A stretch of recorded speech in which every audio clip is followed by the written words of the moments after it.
and welcome back to New Talk here on Synergy TV.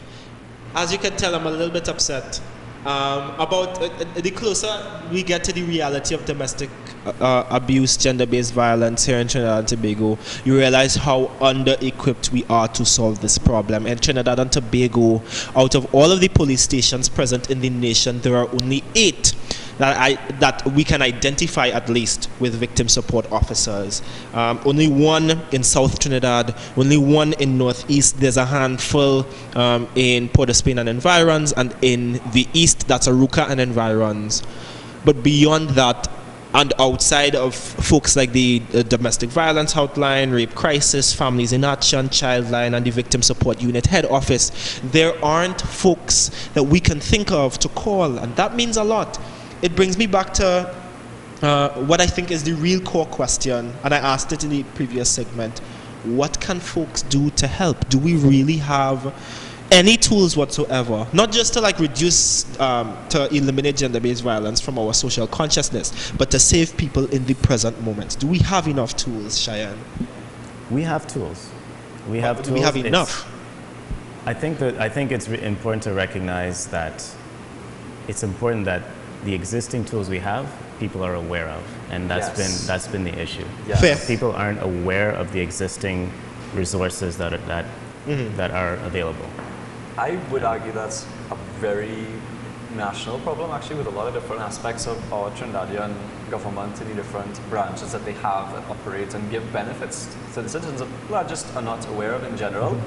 But I think in this case, there's a lot of priority because people are under threat. This is a very serious circumstance in people's lives, and if you do not know any way out, any way to receive help, and you want to get out, let's say you want to get out, but you fear for your life, because it's not all the cases where the person wants to remain in the relationship. A lot of times the person wants to leave, but they're terrified to leave because they think the person will follow them or find them wherever they go, and they don't have any idea about these, be it the police stations or the particular, agencies or, non-profits, or like Make It Stop, for example, that will look to help them. And so I think that issue of awareness is really quite big.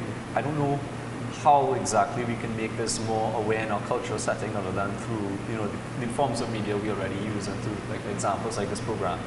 But, I would say that's an issue. I, for example, until, starting to look into abuse more carefully, wasn't actually aware of what infrastructure we had. From the common sense perspective, there was very little to go with. There was very little. So here's something that is actually kind of uplifting, and I think this is really good news.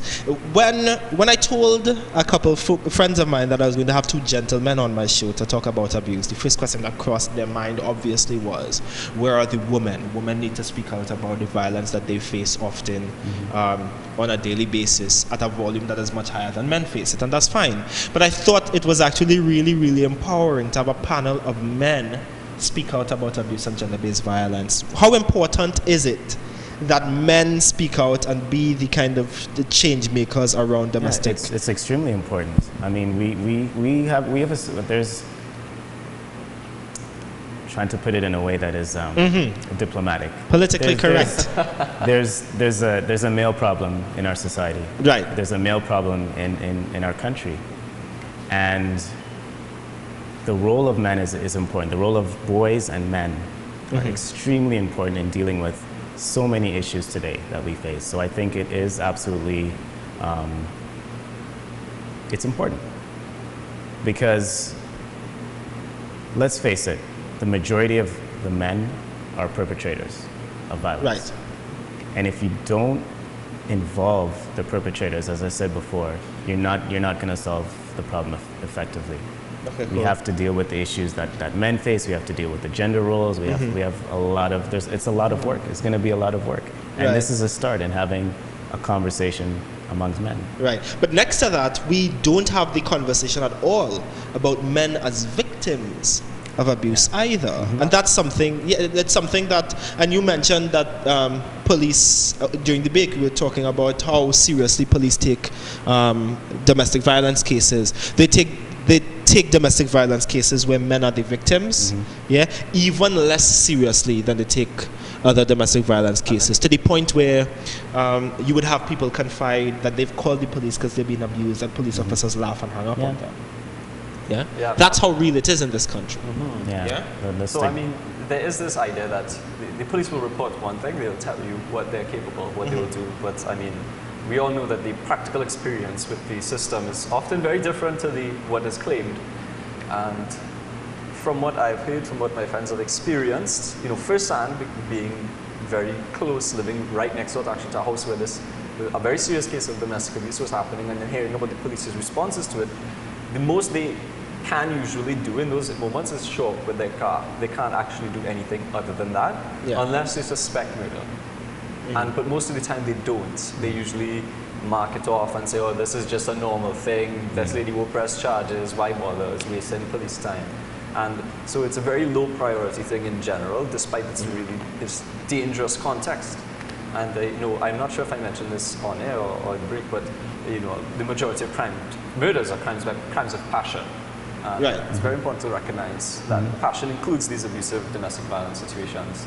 So it's interesting that you brought that up. I'm instantly reminded of the news report of the gentleman who attempted to kill his daughter, killed his wife, stabbed his wife to death before taking his own life. Should we rather connect these instances of suicide and homicide to the much larger context of domestic and gender-based violence, or is that an entirely new phenomenon that needs its own attention? Because I have difficulty making the distinction, because we are not told in stories like this whether or not the guy had an abusive past, whether he has abusive tendencies. Usually he's kind of portrayed as a simple loving guy who tripped off, right?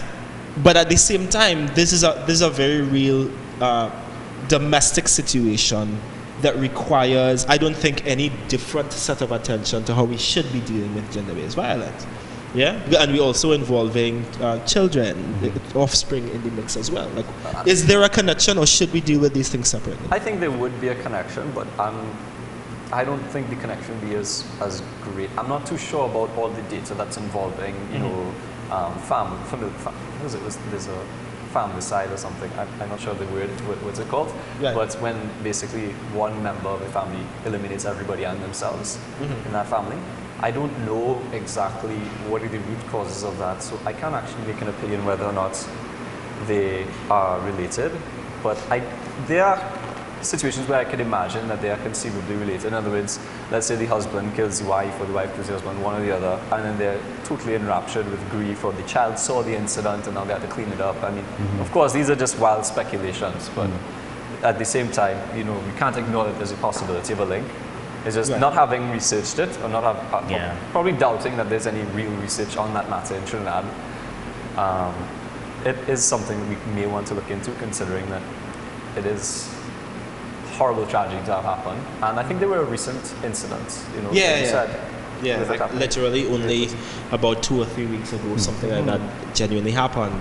And much like our lack of, our speechlessness rather, concerning the gentleman who was attacking his girlfriend in the bar, we don't know how to speak about these kinds of stories as well, and they come up actually even more frequently publicly than instances of abuse, right? And that's why in my mind I kind of want to make a connection between those two things. Well, there's an underlying factor here, and it's really, it's about, when we talk about make it stop, it's not just GBV, it's it's intimate partner, it's violence on the whole, right?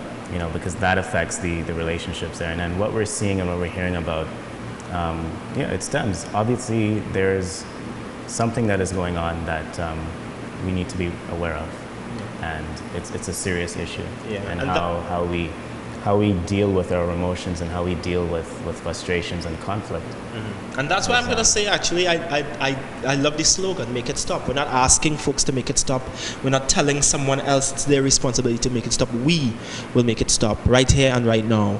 And to give some more information to folks watching, if you are in a violent relationship and you're not sure if there is an avenue or if there's something that you can do to protect yourself, you can call 800-SAVE. That's 800-7283. free and have a chat. It's a 24-hour hotline, so you can reach out to them whenever you need help.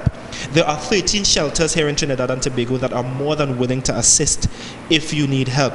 Please remember that there's help out there for you. There are some 24-hour numbers that you can call. Again, the domestic violence hotline is 800-SAVE. There's a rape crisis center in Port of Spain. That's 627-7273, and in San Fernando it's 657-5355. You can call Families in Action 628-2333. You can call Childline at 800-4321. And you can call the Victim Support Unit Head Office at 628-4270 extension 8. And also to add, if you want more information on our program and what we do, check out psicaribbean.com, and we also have a Facebook page as well. Yeah. And all of the information, all of the resources will be there. Information about the curriculum that we'll be doing is also on the website. Right. There are also some police stations that you should always call your police station in the case that you are suffering from, you're in an abusive relationship or a violent relationship. But particularly the police stations with victim support officers are Chaguanas, Sangre Grande, San Fernando, Morva, Piarco, West End, Aruca, and there is one in Tobago. So if you are near to one of these areas and you need help and you need to call a police station, call these ones in particular. These are the ones that we identified with victim support officers. To those who are suffering from abuse, and primarily there's someone that I'm speaking to very specifically when I say this, there is help. Reach out. And if you know someone that is suffering from abuse or in a violent relationship, you have to make it stop. You've been watching New Talk here on Synergy TV.